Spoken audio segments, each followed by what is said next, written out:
There is a whole spectrum of possible ways Israel could have responded to the deadly October 7th Hamas attacks, which killed some 1,200 Israeli citizens and captured hundreds, the biggest attack on Jews since the Holocaust. What it has done, 30-plus days of aerial bombardment, thousands of bombs, more than 11,000 killed according to Hamas. Let's put that over here. Not because it's the worst thing we can imagine, but because this campaign is unprecedented. Scale of destruction here and in so many other villages along Gaza's border with Israel is complete. Every house is gutted. The scale of destruction and loss is just staggering. Israel has never inflicted this level of death and destruction in Gaza. So what exists over at that end? Or somewhere in the middle? The question is worth asking because there is still no answer to the hardest question of all. What constitutes a proportionate response to the October 7th attacks? Most people at least agree some kind of response was required. But as the death tolls, Israeli versus Palestinians, did this, the world began to criticize. Our calls for Israel to surrender to Hamas, to surrender to terrorism, to surrender to barbarism. That will not happen. Israel's stated goal is pretty clear. It wants to wipe out Hamas. But was there ever a way to do that without such a massive loss of Palestinian civilian life? Almost all Palestinian deaths during this war have come from airstrikes.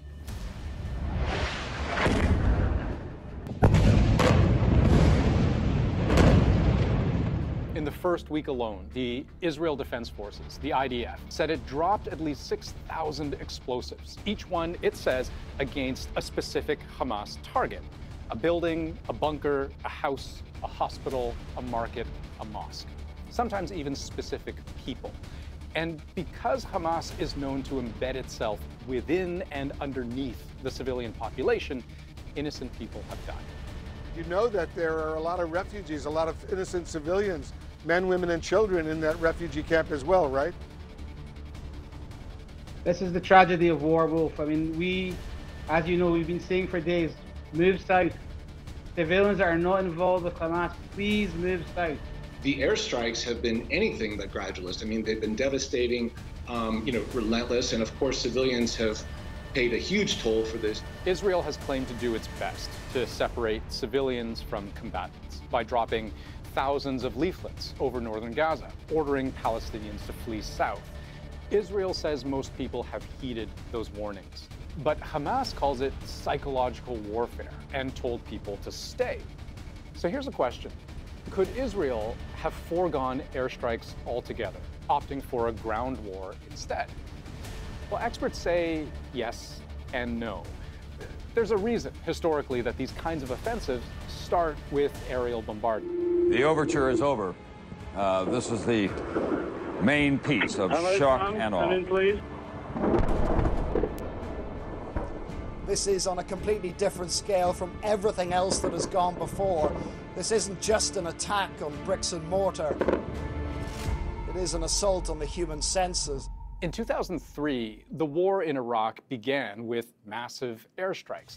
The idea to preemptively weaken Iraqi forces while putting U.S. soldiers at minimal risk. If you're going to avoid your own side casualties, you need to shape the battle space first. Otherwise, they are going to suffer more casualties than is necessary, and any commander will do his best to reduce his own side casualties. And Iraq is just one example of many. So take the tunnels, for instance, in Gaza, a huge military asset for Hamas. Part of the response has to be to destroy those tunnels. You can do that two ways. You can bomb from the air with bunker-busting bombs. They create deep craters and they create larger numbers of civilian casualties.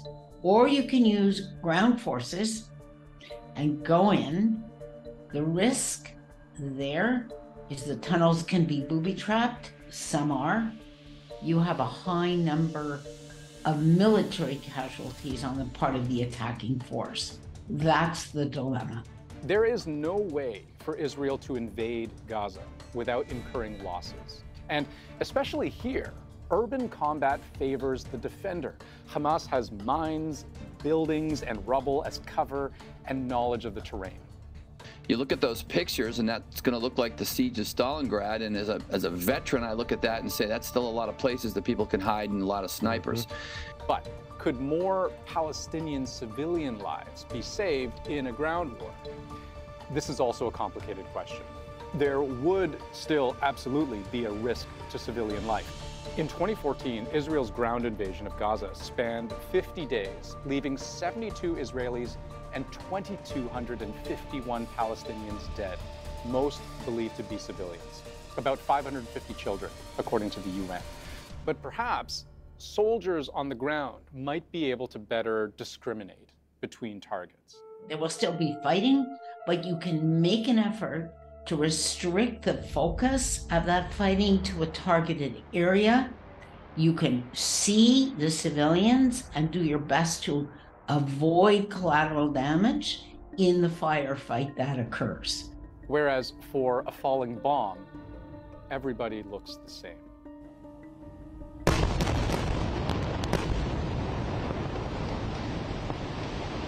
But bringing down entire high-rises, right, without regard to who is inside, on the ground, there are a few Hamas people there, raises the question, well, how many civilians are you prepared to kill to destroy some Hamas operatives?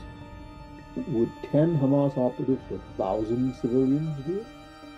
Would 1 million civilians make it justified? The IDF says it carefully weighs each attack, measuring the proportionality of a strike on a military target against the number of civilians likely to die. In the US, which has been giving guidance to Israel throughout the war, they've historically used what's called an NCV, a non-combatant casualty cutoff value. Basically, a number to determine whether a certain loss of civilian life was defensible. So during Barack Obama's years in office, just as an example, military commanders would consider urban density, the value of a target and surrounding structures, such as residences, government buildings, apartments, mosques, and bridges. And if a strike was likely to kill more persons than specified under the NCV, the strike commander would have to appeal to higher authority. Now, the Pentagon has since reportedly stopped using this exact method. But in Israel's case, the principle would be the same. Weigh the probable loss of civilian life against the value of the target. Does a strike against an underground tunnel that likely hold command level Hamas fighters, but that strike will cause 200 casualties? Are those commanders likely in the future to cause more than 200 casualties? That's how military lawyers calculate proportionality. And it's hard to imagine why Israel would forego that military advantage, especially in a post-October 7th world where the Israeli government's #1 priority is to eradicate Hamas. So, if precision bombing that critics say indiscriminately kills civilians represents the extreme end of what history has seen in Gaza, what's at the other end? Well, it's not quite pacifism, right? I haven't heard anyone suggest that Israel ought not to have responded at all to what happened on October 7th. But let's flip that around. If Israel's ultimate goal is the safety of its people, does violence anywhere on this scale get you there?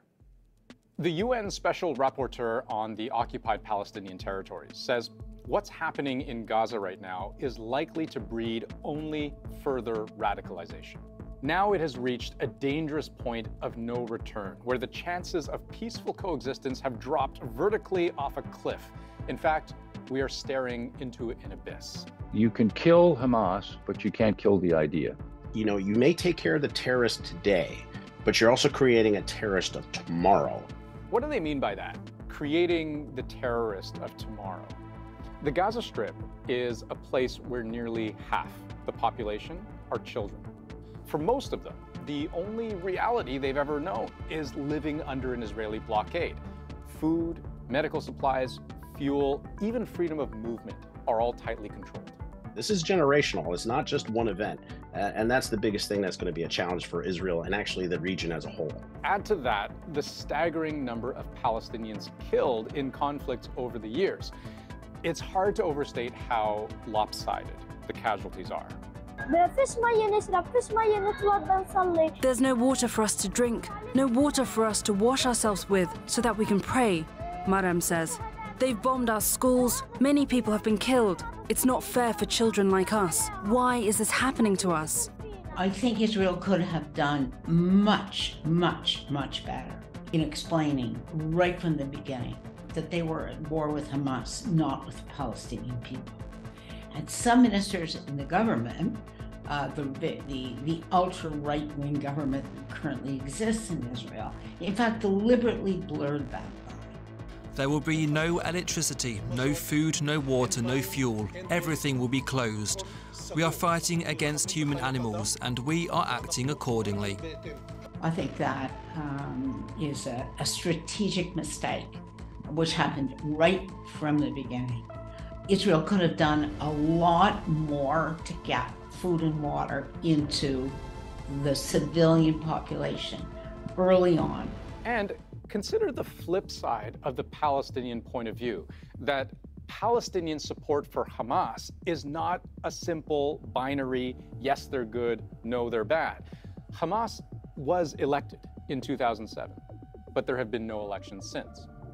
And consider this, just 2 months before the October 7th attacks, a poll from the Washington Institute, that's an American think tank that does annual polling in the Middle East, they asked Gazans if Hamas should stop calling for Israel's destruction, embracing instead a two-state solution. Nearly half of Palestinians said yes. Now, it's just one survey, hardly conclusive, but it underlines that there is no single Palestinian perspective on the war or its players. There's no question there is a big gap between the civilian population in Gaza, which is trapped in this awful war between Israel and Hamas. Now, I haven't heard anyone who has any expertise in the region say that Israel could have done anything to sweep away the bitterness that comes with decades of occupation. And Israel's government did demand nothing short of a massive military response in the wake of October 7th. But here's the question. Is there some kind of compromise in approach available to Israel, a third path between unprecedented military action and inaction?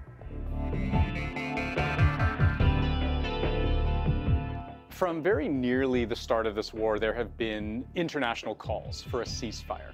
To ease epic suffering, make the delivery of aid easier and safer, and facilitate the release of hostages, I reiterate my appeal for an immediate humanitarian ceasefire. In the immediate future, we have to work on civilian protection. For that, we need a very quick humanitarian pause or break, and we have to work towards a ceasefire. And on the spectrum of possible responses, that may be the closest thing we have to some kind of middle ground. Hamas carried out a devastating attack. Israel retaliated on an enormous scale. What if everything just stopped? The most likely way to get a ceasefire is through a large release of hostages, which will provide between 3 and 5 days of ceasefire. Now, I'll admit, when Janice said that, my first thought was, that's a really specific number, 3 to 5 days of ceasefire. But she elaborated. Once a ceasefire is in place, it would provide time for the diplomats to see if they can deepen that ceasefire, arrange for the release of the remaining hostages, and if that were possible, it might be possible to extend the ceasefire. And this is, broadly, how Israel and Hamas have dealt with each other in the past. You know, there's a euphemism in Israel where they refer to mowing the grass. Hamas builds strength and attacks, so Israel bombs them until such point that Hamas gains enough strength to attack again. And you repeat this over and over and over. But let's be clear. What happened on October 7th, that changed everything. Just as Hamas wishes to wipe Israel from the map, Israel now wants to do the same with Hamas. And in the government's view, you don't get there by stopping the offensive. What's clear to me is that after all this death and destruction, there's no end game. You know, what happens after the war? Is Israel going to occupy this place indefinitely? Are there going to be peacekeepers who are brought in? If so, who will want to take on this job? At this point, it is not clear exactly how long or in what way Israeli forces would stay in Gaza. But the broad intent of both sides is very clear. And for as long as the conflict continues, there will invariably be civilians in the way.